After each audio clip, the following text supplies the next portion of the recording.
accueillons pour nous apporter si c'est nécessaire. Monsieur Cousteau a recueilli 9 millions de signatures qui sont très impliquées en Virginie dans notre hangar.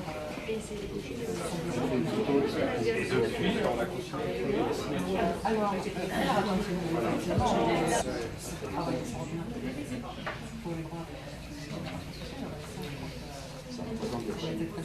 all your worn stuff and you put it in another room on the way back. Please do not forget to collect it.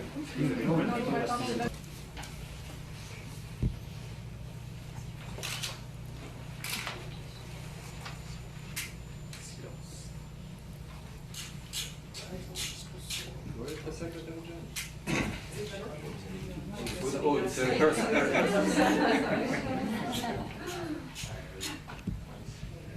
François Cousteau, le secrétaire Général. et le secrétaire général. Je vous présente Monsieur Henri Jacquier, qui était le collaborateur du Commandant J.Y pendant de nombreuses années.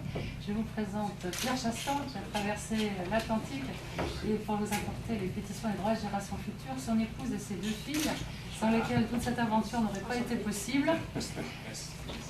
Madame Edith Brown-Weiss, qui est professeure à l'université de Georgetown internationale et qui est sur l'advisory board de la Fondation Cousteau. Je vous présente Robert Steele, qui est le vice-président de l'administration et les affaires de Cousteau Society. Et enfin, 5 enfants qui représentent les 5 continents et qui vous diront... Voilà, ils vont vous présenter le nom, Eric.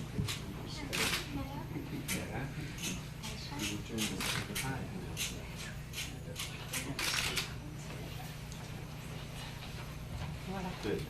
Are we going to sit or? Les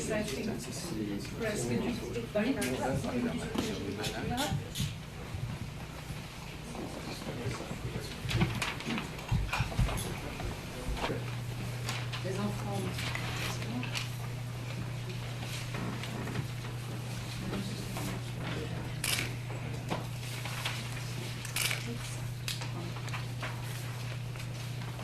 C'est délit directement déclaré. Oui. Monsieur le Secrétaire Général, in welcoming our delegation today, you realized one of the last dreams of Captain Cousteau, to see the bill of the rights of future generation as the 1990s.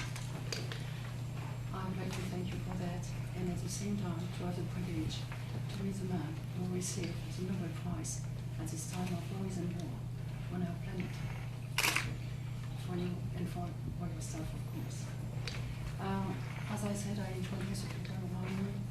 This is Edith Brown-Weiss, who was the first person to write a book of intergenerational rights, and I think she wants to offer it to you. Thank you, Mr. Secretary General. The concern for future generations, as you know, is very deeply rooted in the different religious, cultural, and legal traditions of the world. There's a basis for it in international law, which forms the basis of the petition that you are about to receive. And the work in fairness to future generations reflects the advice of lawyers from various legal traditions around the world and argues that we do have rights of future generations, obligations to future generations, as well as obligations and rights for the present generation. I'm very pleased to present to you copies in English and in French. Captain Cousteau is responsible for the translation into French, and it has been part of his work. Thank you very, very much. I presented already Mr. Robert Steele, who is Vice President for Finance and Administration on board with us for 20 years, and who wants to offer you a book that we hope will represent the world that we are going to preserve for tomorrow's future generation. Mr. Secretary General, on behalf of all the members of the Cousteau Society around the world. President Henri Jacquier, who has been working with us as Vice President for European Affairs for 27 years, and his wife. And I want also to now present the family of Pierre Chastan, the hero of the day. So nothing would have been possible without the help of his family, his wife, and his 2 children.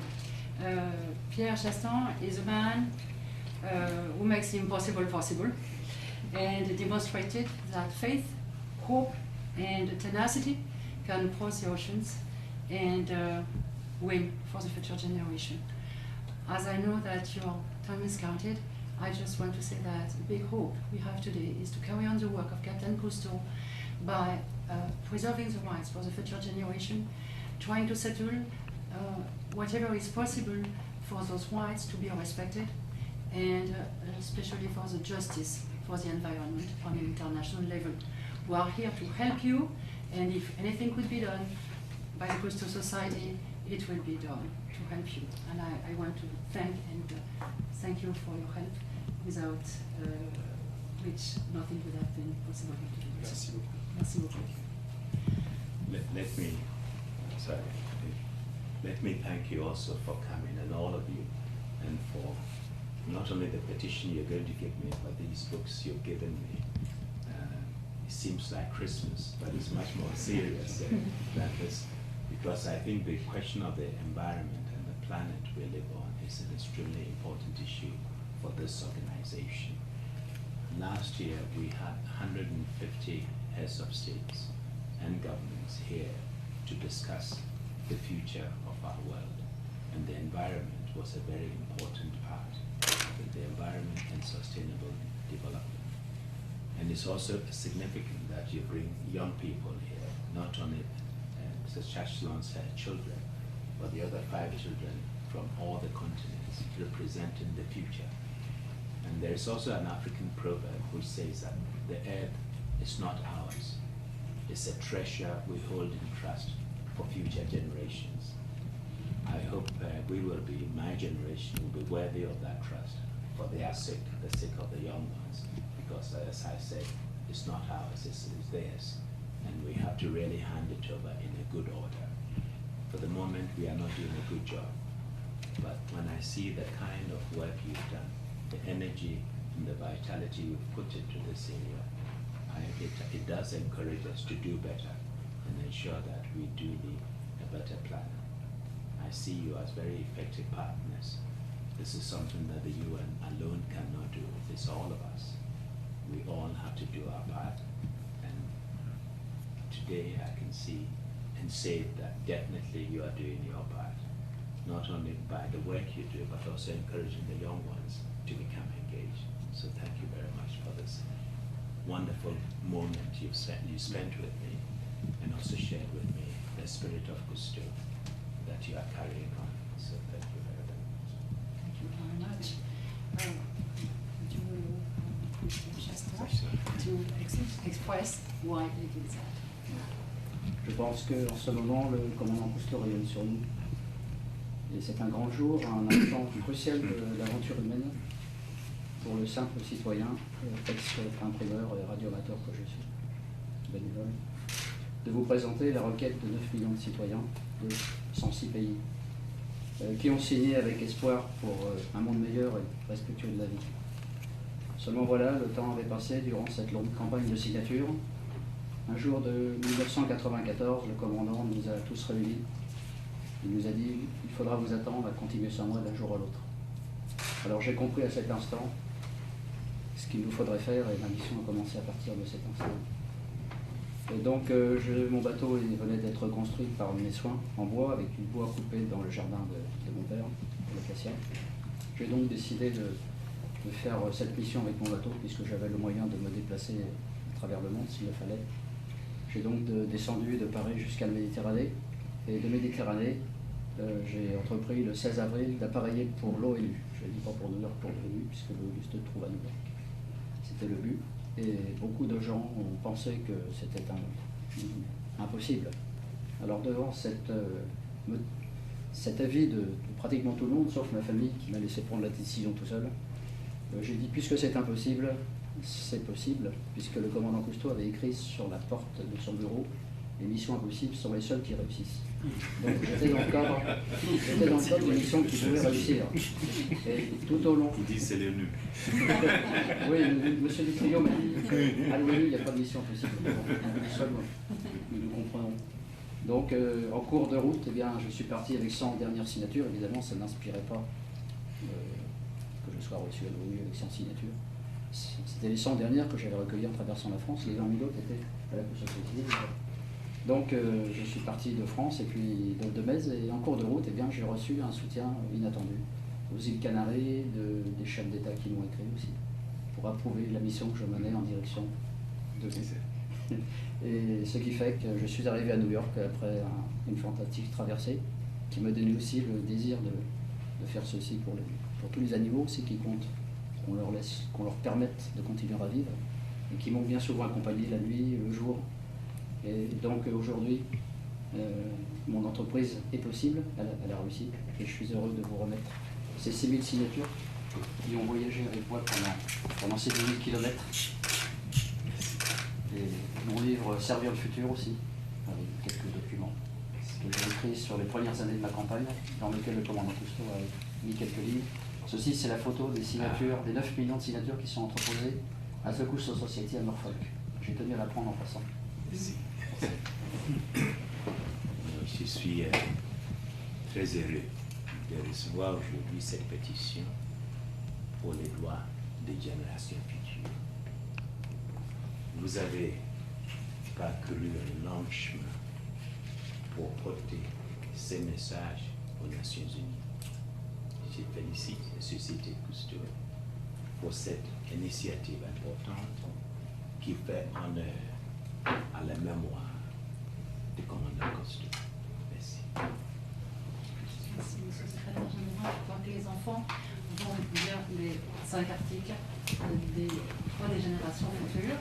Nous allons commencer par l'Afrique, où je crois que tu vas nous lire l'article numéro 1.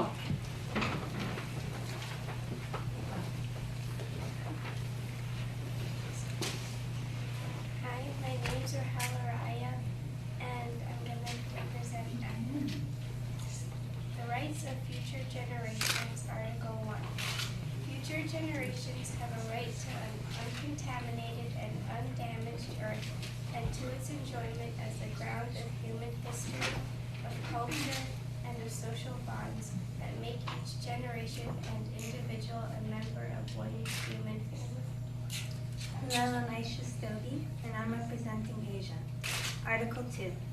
Each generation sharing in the estate and heritage of the earth has a duty as trustee for future generations to prevent irreversible and irreparable harm to life on earth and to human freedom and dignity. Hello, my name is Medelud Ronco, and I'm representing Europe. Article 3. It is therefore the paramount responsibility of each generation to maintain a constantly vigilant and prudential assessment of technological disturbances and modifications adversely affecting life on earth, the balance of nature, and the evolution of mankind in order to protect the rights of future generations. Hi, my name is Rodrigo Sad, and I'm going to represent South America. Article 4. All appropriate measures, including education, research, and legislation, shall be taken to guarantee these rights and to ensure that they not be sacrificed for present expediencies and convenience. Hi, my name is Eric Rimpel, and I'm representing North America. Article 5. Governments, non-governmental organizations, and the individuals are urged, therefore, imaginatively to implement these principles, as if in the very presence of those future generations whose rights we seek to establish and perpetuate.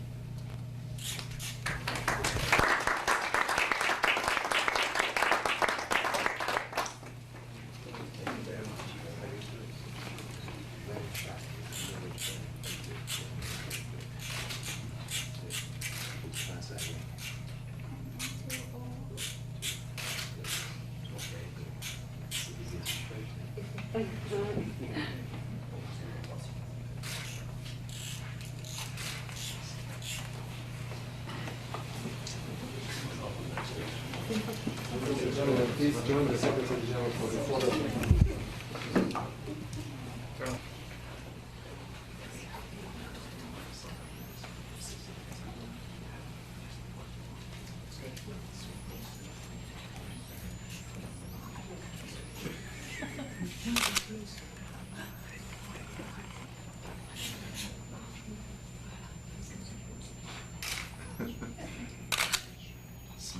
Kids say cheese. Cheese. That's it. Thank you very much. Thank you. Thank you.